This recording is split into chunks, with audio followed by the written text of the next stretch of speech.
श्री कृष्ण भगवान की जय।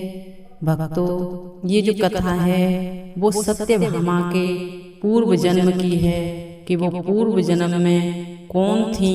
उन्होंने भगवान श्री कृष्ण से यह पूछा है कि प्रभु मुझे बताइए मैं पूर्व जन्म में कौन थी। अंत तक वीडियो को सुने और चैनल को सब्सक्राइब करें, लाइक करें वीडियो को। सत्यभामा ने कहा, हे स्वामी, आप मुझे बताएं कि पूर्व जन्म में मैं किसकी पुत्री थी, मेरा स्वभाव कैसा था, मैंने कौन कौन से दान तप व्रत आदि शुभ कर्म किए जिससे मैं आपकी अर्धांगिनी बनी। भगवान श्री कृष्ण बोले, हे प्रिय, मैं तुम्हें यह सब वृतांत कहता हूँ, तुम ध्यान पूर्वक सुनो। पूर्व समय में सतयुग के अंत में मायापुरी नामक स्थान में देव शर्मा नामक अत्रि गोत्र में उत्पन्न एक ब्राह्मण निवास करता था। वह सब वेदों का नित्य पाठ हवन करता था और सूर्य देव की पूजा किया करता था। इसी कारण वह सूर्य की भांति तेज वाला था।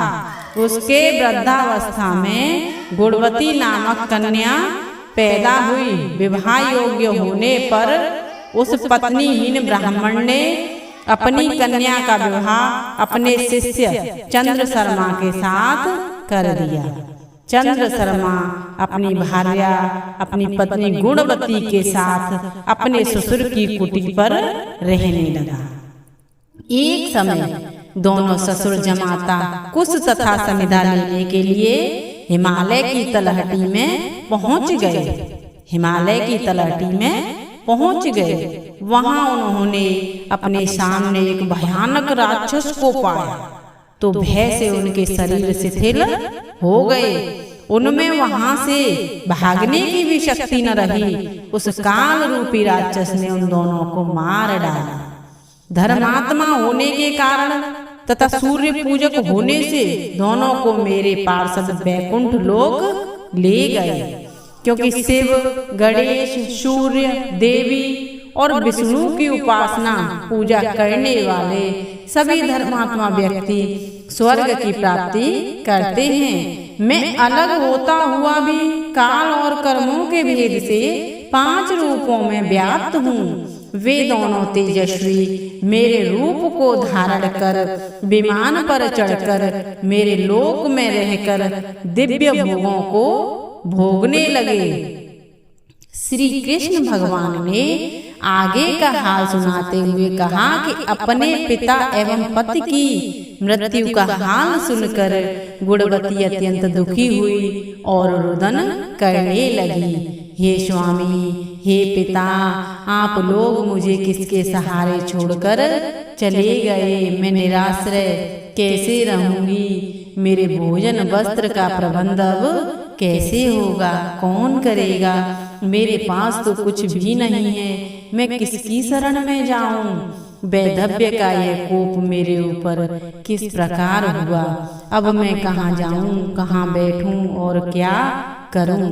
श्री कृष्ण बोले, इस प्रकार विलाप करती हुई केले के पत्ते की भांति कांपती हुई अंत में धरती पर गिर पड़ी। कुछ समय बाद जब वह सावधान हुई तो उठकर पुनः विलाप करने लगी।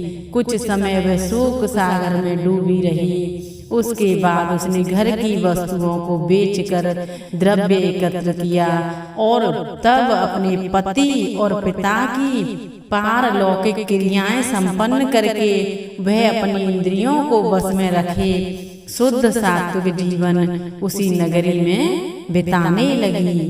वह अपने जीवन पर्यंत सभी एकादशी व कार्तिक मास के व्रत आदि को करती हुई अंत में मोक्ष को प्राप्त हुई।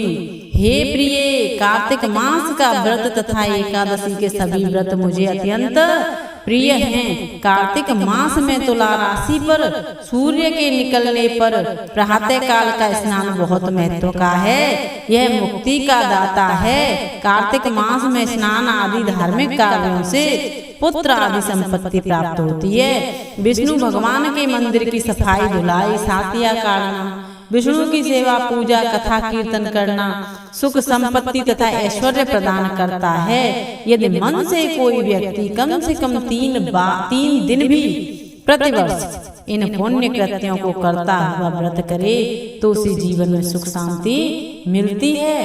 गुणवती हर वर्ष कार्तिक मास का व्रत व विष्णु का नित्य पूजन करती थी। एक समय वृद्धावस्था होने पर, दुर्बल होते हुए और ज्वर से पीड़ित रहने पर भी वह कार्तिक में गंगा स्नान को गई। वह ज्यों ही पानी में उतरी तो अत्यंत शीत से ठंडी से ठिठुरने लगी। वह थर-थर कांपती हुई जल में गिर गई। उसी समय गुणवती ने आकाश से विमान उतरता हुआ देखा जिस पर गरुड़ जी की ध्वजा लगी थी।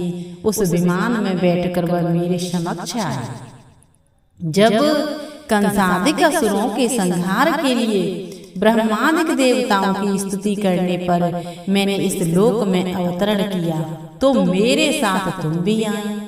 यथा समय मेरे गणों ने भी यहाँ दानवों के रूप में जन्म लिया। हे प्रिय, इस जन्म में देव शर्मा तुम्हारे पिता सत्राजित हैं तथा तुम्हारा वह पति इस जन्म में अक्रूर है।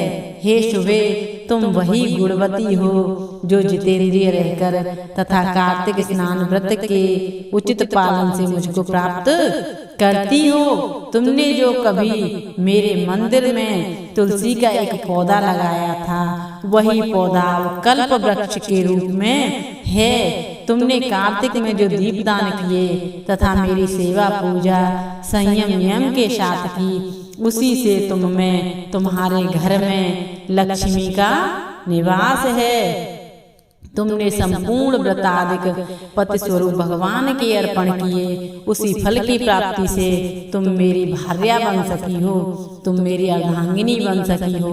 इन्हीं के कारण तुम्हें किसी भी कारण मेरा वियोग नहीं मिला। हे प्रिय, यज्ञ दान तप आदि करने वाले मनुष्यों को तो कार्तिक मास व्रत स्नान से प्राप्त होने वाले फल का 16वां भाग भी प्राप्त नहीं होता। बोलिए शंकर भगवान की जय, श्री कृष्ण भगवान की जय। इस प्रकार सत्यभामा अपने पूर्व जन्म की कथा सुनकर बहुत ही प्रसन्न हुई और उन्होंने भगवान श्री कृष्ण को नमस्कार किया। श्री कृष्ण भगवान की जय, सत्यभामा की जय। भक्तों, जैसी मुझसे गाई गई मैंने गाई है, स्वीकार करें।